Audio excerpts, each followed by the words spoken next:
Welcome back दोस्तों। तो आज की इस वीडियो के अंदर हम लोग बैकग्राउंड पोजीशन को कंटिन्यू करेंगे और आज हम लोग ऐसी इमेजेस की पोजीशनिंग के बारे में पढ़ेंगे जिनका साइज़ हमारे बैकग्राउंड के कंटेनर से ज़्यादा होगा।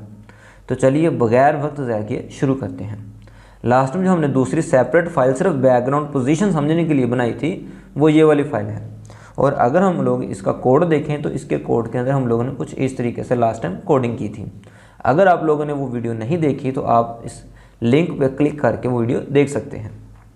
तो चलिए आज का काम शुरू करते हैं। सबसे पहले तो मैं इसकी जितनी भी हमने वो पोजीशनिंग वैल्यूज़ लगाई थी मैं इनको ख़त्म कर देता हूँ और इसके अलावा बैकग्राउंड रिपीट को भी ख़त्म कर दिया मैंने। बैकग्राउंड रिपीट करने के बाद मैं इसकी जो इमेज है ये बदल देता हूँ और इसमें रख देता हूँ 4.jpg। पहले मैं आपको इमेज की ओरिजिनल में दिखाता हूँ, उसके बाद हम लोग इसका रिज़ल्ट देखेंगे। दोस्तों ये हमारे सूडो एलिमेंट्स के साथ ये पैकेज का फोल्डर है, यहाँ पर ये इमेज है 4.jpg। दोस्तों ये देख लीजिए, ये हमारी इमेज है जो हम लोग अपने इस बैकग्राउंड में लगाने जा रहे हैं। यहाँ पर ये ट्रीज़ हैं, इसकी लेफ़्ट साइड में भी ट्रीज़ की ब्रांचेस हैं और देखा जाए तो इसकी राइट साइड में ट्री की ब्रांचेस हैं और नीचे बॉटम के अंदर हमें ये एक साफ़ सुथरा सा रोड नज़र आ रहा है जिसके ऊपर फूल बिखरे हुए हैं और साइड में डेस्क्स भी लगे हुए हैं। अब इसी इमेज को हम लोग ज़रा अपने बैकग्राउंड में लगा के देखते हैं। यहाँ पर मैंने 4.jpg लगाया, मैं जैसे सेव करके इधर तो जैसे मैं इधर रिफ़्रेश करूँगा तो आप देखें ये हमें कुछ इस तरह की सिर्फ इमेज शो हो रही है। इसकी वजह यह है कि इस बैकग्राउंड इमेज का साइज़ बहुत ज़्यादा बड़ा है और यहाँ पर इस इमेज को तकरीबन विड्थ के लिहाज से और हाइट के लिहाज से दोनों लिहाज से ये क्रॉप भी है। तो पहले हम ज़रा इसकी पोजीशन को देख लेते हैं। तो इसका बैकग्राउंड जो है साइज़, पहले इसको ज़रा फिक्स कर लेते हैं। बैकग्राउंड साइज़ के अंदर मैं इसकी जो विड्थ है वो 100% रख देता हूँ। तो ये इसकी विड्थ 100% होगी। अब इसके बाद मैं इसकी पोजीशन को ज़रा चेक करता हूँ। मैं इसकी बैकग्राउंड पोजीशन रखता हूँ बैकग्राउंड/पोजीशन और इस पोजीशन को मैं रख देता हूँ 10 पिक्सल्स। अब जैसे मैं 10 पिक्सल रख के इसे सेव करूँगा तो ये देखें ये जो बैकग्राउंड है 10% थोड़ा सा राइट की तरफ जा रहा है। इसको मैं बैकग्राउंड रिपीट नो रिपीट पे भी लगा देता हूँ, नो रिपीट। अब जैसे मैं इधर सेव करूँगा तो आप लोग देखेंगे कि जो हमारी इमेज है ये 10% राइट साइड से हट गई है। अब 10 पिक्सल सॉरी। अब इसी तरीके से मैं इसकी रख देता हूँ 50 पिक्सल्स हाइट टॉप से। तो अब जैसे हम लोग रिफ़्रेश करेंगे और रिफ़्रेश करने के बाद देखेंगे ये तो टॉप से भी 50 पिक्सल नीचे आ गई है। आप लोग कहेंगे ये तो हमने पिछली वीडियो के अंदर भी देखा था। अब नेक्स्ट चीज़ आ रही है इसके परसेंटेज की वैल्यूज़ की। जो इसकी पोजीशन है मैं इसको रख देता हूँ 10% फ्रॉम राइट। अब जैसे मैं इधर रिफ़्रेश करूँगा ना तो शायद रिज़ल्ट आपको हैरान कर दे। ये देख लें 10 बिल्कुल भी स्पेस राइट साइड पे नहीं बची है। और इसी तरीके से अगर मैं इसकी वैल्यू 10% टॉप पे कर देता हूँ तो आपको लगा होगा टॉप से 10% नीचे आएगी। अब जैसे मैं इधर रिफ़्रेश करूँगा तो ये देखें ये थोड़ा सा टॉप से नीचे की तरफ आ गया। अब बेसिकली दोस्तों अगर मैं इसकी चलो टॉप से नीचे की तरफ आ गया, अब मैं इसकी वैल्यू को बढ़ाकर 50% कर देता हूँ। अब जैसे 50% करूँगा और दोबारा रिफ़्रेश करूँगा तो आपको लगेगा ये मज़ीद नीचे आएगा, लेकिन मैं अब इसे रिफ़्रेश करूँगा तो ऊपर की तरफ चला गया। तो ये क्या बात हुई?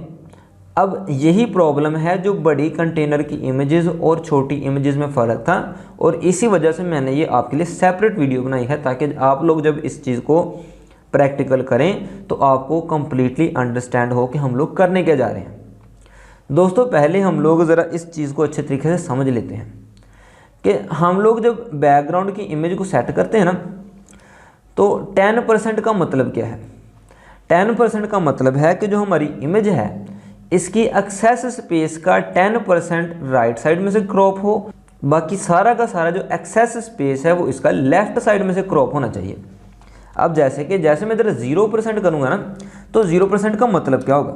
इस 0% का मतलब होगा कि ये जो हमारी इमेज है बड़ी है, इसका एक्सेस स्पेस है ज़्यादा स्पेस, उसका राइट साइड से कोई भी हिस्सा क्रॉप नहीं होना चाहिए और जितना भी इमेज क्रॉप होना चाहिए वो सारा का सारा लेफ़्ट साइड से क्रॉप होना चाहिए।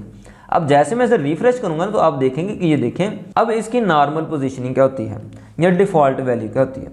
डिफ़ॉल्ट वैल्यू होती है इसकी 50% कि जब कोई इमेज अपने बैकग्राउंड से बड़ा होता है तो उसका 50% हिस्सा राइट से, 50% हिस्सा लेफ्ट से क्रॉप कर लिया जाता है, और इसी तरीके से 50% हिस्सा टॉप से और 50% हिस्सा बॉटम से क्रॉप कर लिया जाता है। अब जब मैंने 50% रखा है तो अब देखें इसमें कोई भी तब्दीली नहीं हुई। अब तब्दीली ना होने की वजह हमारा बैकग्राउंड साइज़ था कि बैकग्राउंड साइज़ में हमने इसकी जो विड्थ है ये 100% रखी हुई है, तो इसकी जो विड्थ है वो तकरीबन 100% ही हमें शो हो रही है, इसका कोई भी हिस्सा क्रॉप नहीं हो रहा। अब मैं इसकी हाइट की तरफ आता हूँ, इसकी हाइट मैं रख देता हूँ 10%। अब जैसे ही 10% रखूँगा ना, अब इसका मतलब क्या है कि इस इमेज का टॉप से 50% की बजाय सिर्फ 10% हिस्सा ही क्रॉप होना चाहिए, बाकी सारा का सारा इमेज नीचे से क्रॉप होना चाहिए। अब मैं इसे रिफ्रेश करूंगा तो देखें हमें ऊपर से ये इसके फ्लावर्स वगैरह नज़र आ रहे हैं, लेकिन नीचे वाला रोड नज़र नहीं आ रहा। अब इसी तरीके से अगर मैं इसकी वैल्यू बढ़ा के कर देता हूँ 40%, तो इसका मतलब है इस इमेज का 40% हिस्सा टॉप से और बाकी सारा का हिस्सा बॉटम से क्रॉप होना चाहिए। अब अगर इसका टॉप से कर देता हूँ 100%, अब 100% करने का मतलब ये है कि इस इमेज का जितना भी हिस्सा क्रॉप हो सारा का सारा हमें टॉप से क्रॉप चाहिए, बॉटम से इसका कोई भी हिस्सा क्रॉप नहीं होना चाहिए। तो आप लोग देखेंगे कि यहाँ से बॉटम से इसकी पूरा का पूरा इमेज नज़र आ रहा है और टॉप से इसका सारा का सारा हिस्सा क्रॉप हो चुका है। और अगर हम लोग इसकी विड्थ जो 100% सेट है मैं ये भी रिमूव कर दूँ, तो हम लोग इसके बैकग्राउंड के राइट और लेफ़्ट इन दोनों पोजीशंस को भी इसी तरीके से हल कर सकते हैं। तो ये हो गया इसके परसेंटेज का तरीका। और आप लोग जो इसकी बैकग्राउंड की विड्थ है इसको खुद प्रैक्टिस करके देखें और प्रैक्टिस करके मुझे बताएं कि आप लोगों ने इसे क्या सीखा या आप लोगों को क्या प्रॉब्लम्स आ रही हैं। अब इसके बाद मैं आता हूँ इसकी वैल्यूज़ की तरफ, राइट, लेफ्ट, सेंटर, टॉप और बॉटम की तरफ। अब सबसे पहले मैं इसकी वैल्यू कर देता हूँ सेंटर। अब सेंटर का मतलब क्या होगा? सेंटर का मतलब ये होगा कि ये बैकग्राउंड है इस पूरा सेंटर में होना चाहिए, इसका हर चीज़। ये देखें 50% हिस्सा टॉप से, 50% हिस्सा बॉटम से क्रॉप होना चाहिए। और अगर मैंने इसकी पोजीशन जो है ये साइज़ 100% विड्थ में ना लगाया हो तो आप देखेंगे इसका 50% हिस्सा राइट से और 50% लेफ़्ट से भी क्रॉप होगा। अब जैसे मैं रिफ्रेश करूँगा तो ये देखें इसका राइट से भी हिस्सा क्रॉप हुआ, लेफ़्ट से भी हिस्सा क्रॉप हुआ और इसकी इमेज की जो विड्थ है वो भी ख़त्म होगी। दोबारा मैं इसे बैकग्राउंड साइज़ को 100% विड्थ पे कर देता हूँ ताकि आप लोगों को क्लियरली अंडरस्टैंडिंग होती रहे। अब इसको मैं सेंटर की बजाय कर देता हूँ राइट। अब राइट का क्या मतलब होगा? अब इसका इफेक्ट चेक करें, इसका राइट की तरफ इफेक्ट क्या होने जा रहा है? कोई इफेक्ट नहीं हुआ क्योंकि राइट और लेफ्ट से तो ऑलरेडी ये पूरी पूरी विड्थ है। अब मैं इसको ज़रा रख देता हूँ टॉप से, पोजीशन इसकी टॉप कर देता हूँ। अब जैसे ही इसको रिफ्रेश करूँगा तो देखेंगे कि इसका ऊपर से कोई भी हिस्सा क्रॉप नहीं हुआ और सारा का सारा हिस्सा नीचे से क्रॉप हुआ। तो जब हम लोग इस बैकग्राउंड पोजीशन को टॉप करते हैं तो इसका मतलब है कि हमारा टॉप से कोई भी हिस्सा क्रॉप नहीं होना चाहिए और हमारा बैकग्राउंड टॉप से स्टार्ट होना चाहिए। इसी तरीके से अगर मैं इसको टॉप की बजाय कर देता हूँ बॉटम, तो बॉटम का मतलब ये होगा कि नीचे से कोई भी हिस्सा क्रॉप नहीं होना चाहिए और बैकग्राउंड जितना भी क्रॉप हो सारा का सारा ऊपर से क्रॉप हो। तो ये देखें हमें बॉटम से बिल्कुल क्लियर नज़र आ रहा है और टॉप से थोड़ा सा ये सारा का सारा हिस्सा क्रॉप हो चुका है। तो उम्मीद है आपको बैकग्राउंड पोजीशन के इस थोड़े से डिफ़िकल्ट टॉपिक की समझ आई होगी। आप लोग इसको प्रैक्टिस करें और प्रैक्टिस करने के बाद अगर आपको प्रॉब्लम्स फेस आते हैं तो आप लोग मुझे ज़रूर बताएं। शुक्रिया। अल्लाह।